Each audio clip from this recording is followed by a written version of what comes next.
नमस्कार दोस्तों, आप सभी को फिर से एक नए वीडियो में स्वागत है।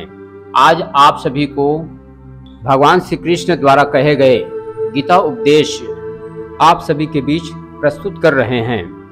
इस भागवत गीता में 18 अध्याय हैं, जिसको हम अलग अलग वीडियो के माध्यम से संपूर्ण 18 अध्याय आप सभी के बीच प्रस्तुत करेंगे।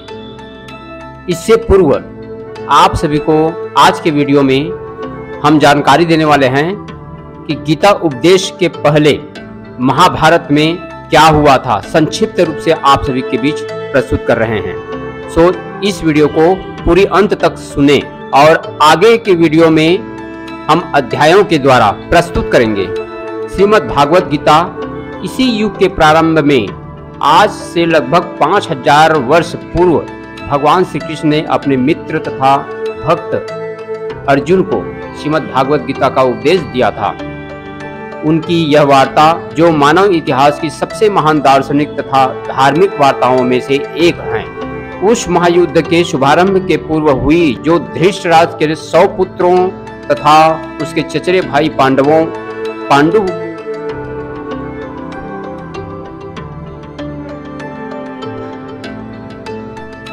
उस महायुद्ध के शुभारंभ के पूर्व हुई, जो धृतराष्ट्र के 100 पुत्रों तथा उसके भाई पांडु पुत्रों के मध्य होने वाला भातृघातक संघर्ष था। धृतराष्ट्र तथा पांडु भाई भाई थे, जिनका जन्म कुरुवंश में हुआ था और वे राजा भरत के वंशज थे, जिनके नाम पर ही महाभारत नाम पड़ा था। चूंकि बड़ा भाई धृतराष्ट्र जन्म से अंधा था, अतएव राज सिंहासन उसे न मिलकर उसके छोटे भाई पांडु को मिला। पांडु की मृत्यु अल्पायु में हो गई, अतएव उसके 5 पुत्र युधिष्ठिर, भीम, अर्जुन, नकुल तथा सहदेव धृतराष्ट्र की देखरेख में रख दिए गए थे, क्योंकि उसे कुछ काल के लिए राजा बना दिया गया था। इस तरह धृतराष्ट्र तथा पांडु के पुत्र एक ही राजमहल में बड़े हुए। दोनों ही को गुरु द्रोण द्वारा सैन्य कला का प्रशिक्षण दिया गया और पूज्य भीष्म पितामह उनके परामर्शदाता थे। धृतराष्ट्र के बड़े पुत्र दुर्योधन पांडवों से घृणा और ईर्ष्या करता था। अंधा तथा दुर्बलहीन धृतराष्ट्र पांडु पुत्रों के स्थान पर अपने पुत्रों को राज्य का उत्तराधिकारी बनाना चाहता था। इस तरह धृतराष्ट्र की सहमति से दुर्योधन ने पांडवों के युवा पुत्रों की हत्या करने का षड्यंत्र रचा। 5 पांडव अपने चाचा विदुर तथा अपने मेरे भाई भगवान कृष्ण के संरक्षण में रहने के कारण अनेक प्राणघातक आक्रमणों के बाद भी अपने प्राणों को सुरक्षित रख पाए। भगवान श्री कृष्ण कोई सामान्य व्यक्ति नहीं थे, अपितु साक्षात परम ईश्वर हैं, जिन्होंने इस धराधाम में अवतार लिया था और अब एक समकालीन राजकुमार की भूमिका निभा रहे थे। वे पांडु की पत्नी कुंती या पृथा, पांडवों की माता के भतीजे थे। इस तरह संबंधी के रूप में तथा धर्म के शाश्वत पालक होने के कारण वे धर्मपरायण पांडु पुत्रों का पक्ष लेते रहे और उनकी रक्षा करते रहे।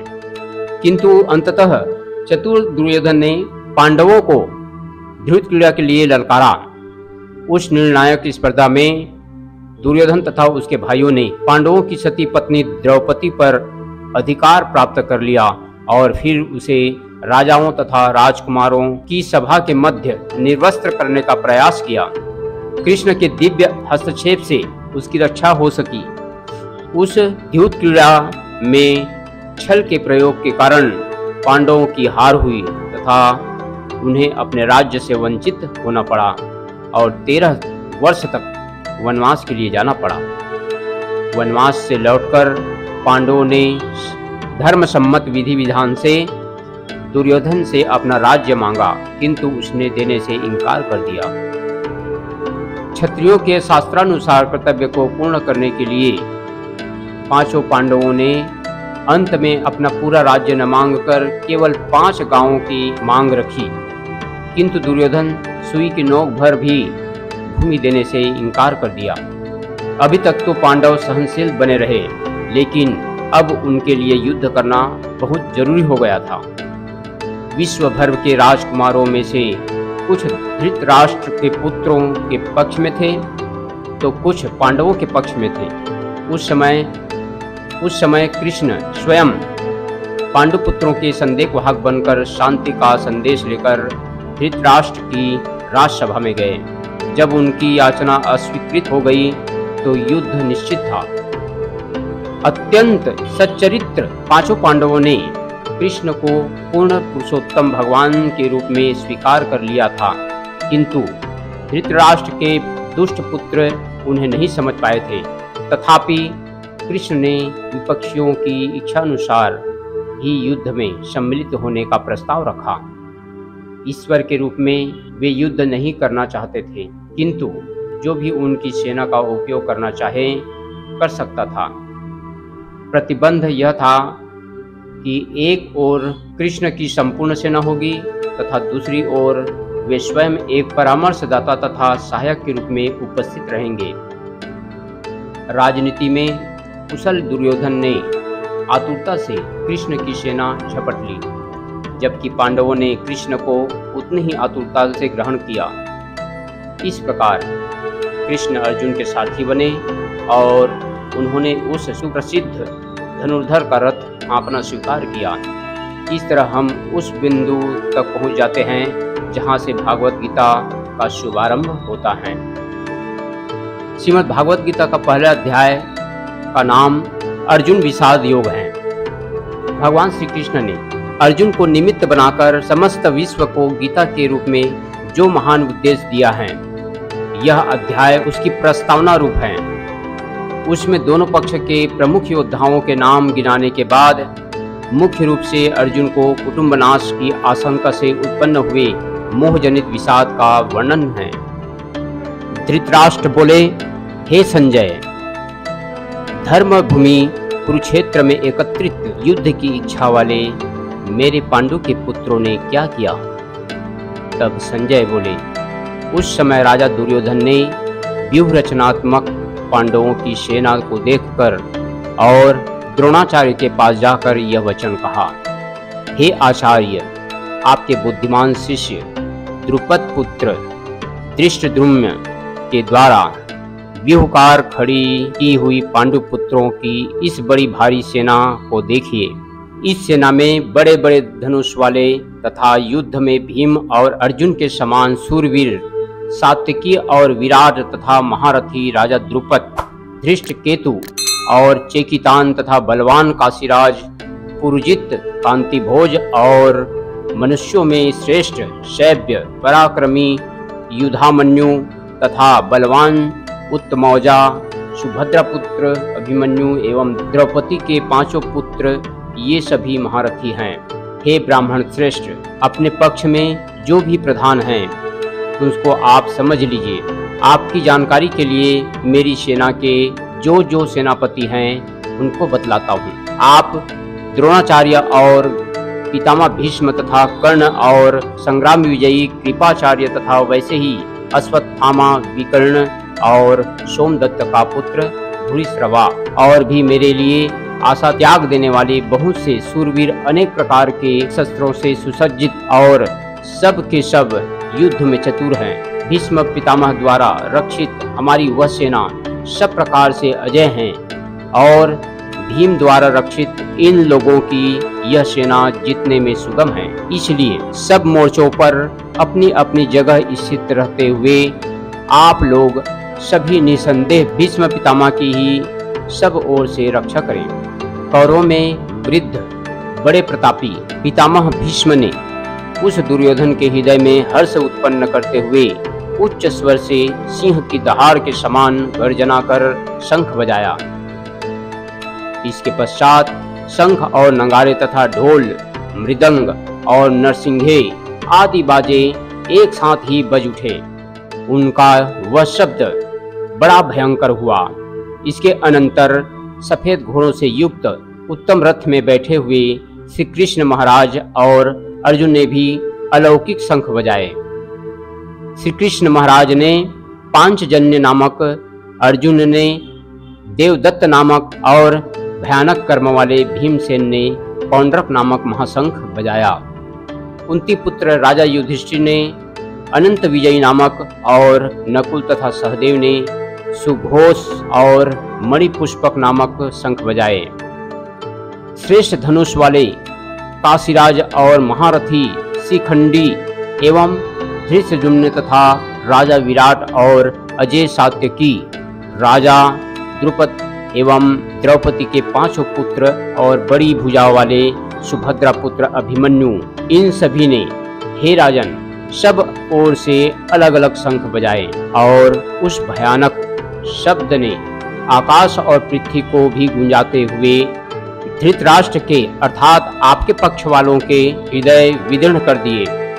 हे राजन, इसके बाद कपिध्वज अर्जुन ने मोर्चा बांधकर डटे हुए धृतराष्ट्र संबंधी जनों को देखकर उस शस्त्र चलने की तैयारी के समय संबंधियों को देखकर उस शस्त्र चलने की तैयारी के समय धनुष उठाकर ऋषिकेश श्री कृष्ण महाराज से यह वचन कहा, हे अच्युत, मेरे रथों को दोनों सेनाओं के बीच में खड़ा कीजिए और जब तक कि मैं युद्ध क्षेत्र में डटे हुए युद्ध के अभिलाषी इन विपक्षी योद्धाओं को भली प्रकार देख लूं कि इस युद्ध रूप व्यापार में मुझे किन किन के साथ युद्ध करना योग्य है, तब तक उसे खड़ा रखिए। दुर्बुद्धि दुर्योधन का युद्ध में हित चाहने वाले जो ये राजा लोग इस सेना में आए हैं, इन युद्ध करने वालों को मैं देखूंगा। संजय बोले, हे धृतराष्ट्र, अर्जुन द्वारा इस प्रकार कहे हुए महाराज श्री कृष्णचंद्र ने दोनों सेनाओं के बीच में भीष्म और द्रोणाचार्य के सामने तथा संपूर्ण राजाओं के सामने उत्तम रथ को खड़ा करके इस प्रकार कहा कि हे पार्थ, युद्ध के लिए जुटे हुए इन कौरवों को देख।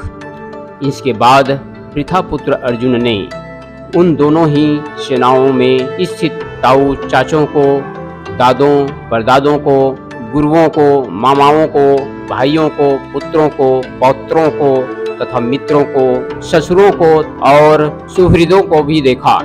उन उपस्थित संपूर्ण बंधुओं को देखकर वे कुंती पुत्र अर्जुन अत्यंत करुणा से युक्त होकर शोक करते हुए यह वचन बोले, हे कृष्ण, युद्ध क्षेत्र में डटे हुए युद्ध के अभिलाषी इस स्वजन समुदाय को देखकर मेरे अंग शिथिल हुए जा रहे हैं और मुख सूखा जा रहा है तथा मेरे शरीर में कंप एवं रोमांच हो रहा है। हाथ से गांडीव धनुष गिर रहा है और त्वचा भी बहुत जल रही है तथा मेरे मन भ्रमित सा हो रहा है, इसलिए मैं खड़ा रहने को सामर्थ्य नहीं हूँ। हे केशव, मैं लक्षणों को भी विपरीत ही देख रहा हूँ तथा युद्ध में स्वजन समुदाय को मारकर कल्याण भी नहीं देखता। हे कृष्ण, मैं न तो विजय चाहता हूँ और न ही राज्य चाहता हूँ और सुखों को भी नहीं चाहता। हे गोविंद, हमें ऐसे राज्य से क्या प्रयोजन है, ऐसे भोगों से और जीवन से भी क्या लाभ हैं। हमें जिनके लिए राज्य भोग और सुखादि अभिष्ट हैं, वे ही ये सब धन जीवन की आशा को त्याग कर युद्ध में खड़े हैं। गुरुजन, ताऊ, चाचे, लड़के और उसी प्रकार दादे, मामे, ससुर, पौत्र, साले तथा और भी संबंधी लोग हैं। हे मधुसूदन, मुझे मारने पर भी अथवा तीनों लोगों के राज्य के लिए भी मैं इन सब को मारना नहीं चाहता, फिर पृथ्वी के लिए तो कहना ही क्या है। हे जनार्दन, धृतराष्ट्र के पुत्रों को मारकर हमें क्या लाभ होगा, क्या प्रसन्नता होगी। इन आतताइयों को मारकर तो हमें पाप ही लगेगा। अतएव हे माधव, अपने ही बांधव धृतराष्ट्र के पुत्रों को मारने के लिए हम योग्य नहीं हैं, क्योंकि अपने ही कुटुंब को मारकर हम कैसे सुखी होंगे। यद्यपि लोभ से भ्रष्ट चित्त हुए ये लोग कुल के नाश से उत्पन्न दोष को और मित्रों से विरोध करने में पापों को नहीं देखते, तो भी हे जनार्दन, कुल के नाश से उत्पन्न दोषों को जानने वाले हम लोगों को इस पाप से हटने के लिए क्यों नहीं विचार करना चाहिए।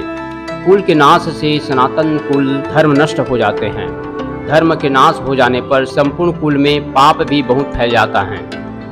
हे कृष्ण, पाप के अधिक बढ़ जाने से कुल की स्त्रियां अत्यंत दूषित हो जाता हैं, और हे मधुसूदन, स्त्रियों के दूषित हो जाने पर वर्ण संकर उत्पन्न होता है।